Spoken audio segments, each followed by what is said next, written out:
Hello दोस्तों, नमस्ते, प्रणाम। मैं आशा सरगम। हेलो, प्रणाम। मैं पुष्पा जी सरगम आप लोग के सामने लेकर आई हूँ नाच पर के गीत। स्वर के उठान है, आप लोग सुनिएगा। जैसा भी लगे बताइए कैसा लग रहा है।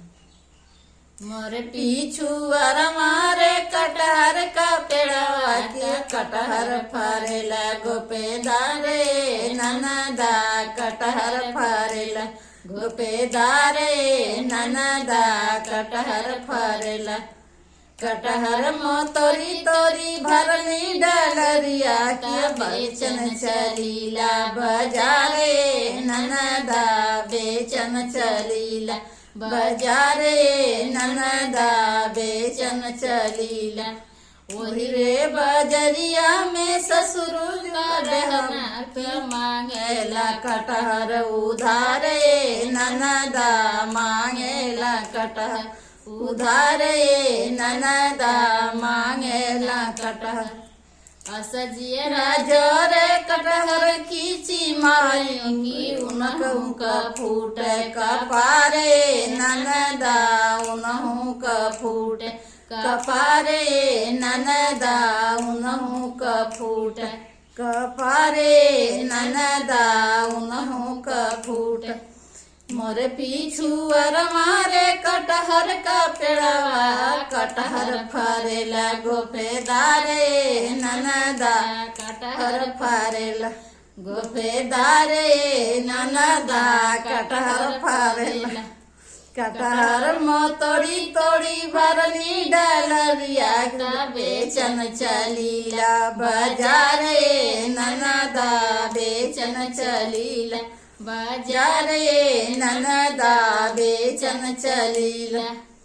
वही रे बजरिया में भसुरु का रहना मांगेला कटहर उधारे ननदा मांगेला कटहर उधारे ननदा मांगेला कटहर। असजिया जर कटहर खींची मारी की उनहु का फूट कपारे ननदा उनहु का फूट कपारे ननदा उनहु का फूट। मोरे पीछू मारे कटहर का पेड़वा कटहर फरेला गोपेदारे ननदा कटहर फरे गोपेदारे ननदा कटहर फरेला कटहर मतोरी तोरी भरनी डलरिया बेचन चलीला बाजारे ननदा बेचन चलीला बाजारे ननदा बेचन चलीला। वही रे बजरिया में देवरू का रहना मांगेला कटहर उधारे ननदा मांगेला कटहर उधारे ननदा मांगेला कटहर।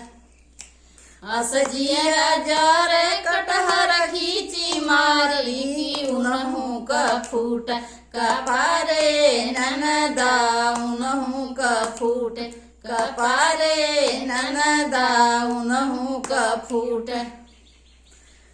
मोरे पीछू मारे कटहर का पेड़वा कटहर फरेला गोपेदारे ननदा कटहर फरे गोपेदारे ननदा कटहर फरेला